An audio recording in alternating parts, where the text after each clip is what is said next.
Lucky की एक company में नई नई सेल्स की जॉब लगी थी। नया होने के कारण लकी को इस फील्ड में काम करने का ज्यादा अनुभव नहीं था। वो अपने सीनियर के अनुसार इस काम को अंजाम देता था और उसके सीनियर्स उसे काम करने के लिए हमेशा उस पर टारगेट का दबाव बनाते थे। ऐसे ही एक शाम को उसके सीनियर्स की कॉल आई और उसे कंपनी के सामान की मार्केटिंग के लिए शहर की एक अजीब सी शुमशाम जगह जाने के लिए कहा। उसने घड़ी की ओर देखा तो शाम के 5 बज रहे थे। बाहर मौसम काफी खराब था। घने बादलों के कारण ऐसा लग रहा था कि मानो रात चुकी हो। साथ ही साथ तेज बारिश भी शुरू हो गई थी। लकी वहां जाता तो लौटने में देर रात हो जाती। यह सोचकर उसने अपने सीनियर से कहा कि सर, मेरे हिसाब से इतने देर वहां जाना ठीक नहीं, मैं कल चला जाऊंगा। दूसरी ओर से उसका सीनियर गुस्सा होकर बोला, देखो, सेल्स वाले बंदे समय नहीं देखा करते। इस फील्ड में वैसे ही भी बहुत कंपटीशन है। यदि तुम्हें कोई परेशानी हो रही है तो मैं किसी और को भेज सकता हूं, उसका टारगेट भी पूरा हो जाएगा। टारगेट के बारे में सोचकर लकी ने जाने के लिए हां कर दी।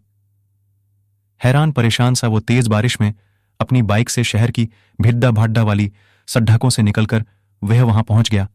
ये एरिया भी लोगों की आवाज से हर वक्त रोशन रहता है, मगर आज का खराब मौसम और तेज बारिश के कारण दूर दूर तक उसे कोई इंसान नजर नहीं आ रहा था। वो जल्दी जल्दी अपनी बाइक चलाकर अपनी साइट पर पहुंच गया, मगर वहां पर कोई भी नहीं था जिस मैनेजर से उसे मिलना था। वो आज का खराब मौसम के कारण जल्दी अपना काम खत्म कर अपने घर निकल गया था। लकी खुद पर गुस्सा करने लगा कि वो यहां कॉल करके क्यों नहीं आया। उस वक्त रात के 10 बज चुके थे। बाहर अभी भी तेज बारिश हो रही थी। लकी खुद से, यार ऐसी बारिश में तो बाइक चलाना भी मुश्किल होगा, मगर यहां रुक भी तो नहीं सकता हूं। यार ये प्राइवेट नौकरी जो भी कराए वो कम है। खुद से बात करते हुए धीरे धीरे बाइक चलाने लगा। बारिश के कारण उसे आगे का कुछ दिखाई नहीं दे रहा था। उसे आगे बाइक चलाने में तकलीफ हो रही थी। वो अभी कुछ दूर चला ही था कि उसकी गाड़ी खराब हो गई। वो अपनी गाड़ी ठीक करने की कोशिश करने लगा, मगर नाकामी उसके हाथ लगी। वो परेशान होकर मदद की तलाश करने लगा। दूर दूर तक कोई भी नजर नहीं आ रहा था। इतना दूर आ चुका था कि पैदल वापस जाना थोड़ा मुश्किल ही था। तभी थोड़ी देर में ही सामने से एक कार आती हुई नजर आई। लकी के चेहरे पर आई हुई परेशानी कुछ हद तक कम हो गई थी। अब उसको विश्वास हो गया था कि उसे मदद मिल जाएगी। उसने तुरंत अपनी बाइक स्टैंड के किनारे लगा दी और कार रोकने के लिए इशारा करने लगा, मगर वो कार उसे देखकर नहीं रुकी। तो लकी के चेहरे पर निराशा आ गई और फिर कोई साधन तलाश करने लगा। अगले ही पल वो कार रिवर्स में आकर उसके पास आकर खड़ी हो गई। उसे हैरानी हुई कि जो कार अभी बिना रुके चली गई, अचानक से पीछे क्यों आई। जैसे ही कार उसके पास आकर रुकी, सड़क किनारों के लैंपों की हल्की रोशनी में उसने देखा कि कार की हालत बहुत ही खराब हो चुकी थी। जगह जगह से उसके पतरे उतरे हुए थे, मानो किसी हादसे का शिकार हो गया हो। उसे इस कार को देखकर अजीब सा फील हो रहा था, मगर अचानक ही वो उसे देख सम्मोहित सा हो गया था। तभी कार ड्राइवर की भारी आवाज उसके कानों में पड़ ढी। हाँ भाई, कहाँ जाना है? कोई मदद चाहिए क्या?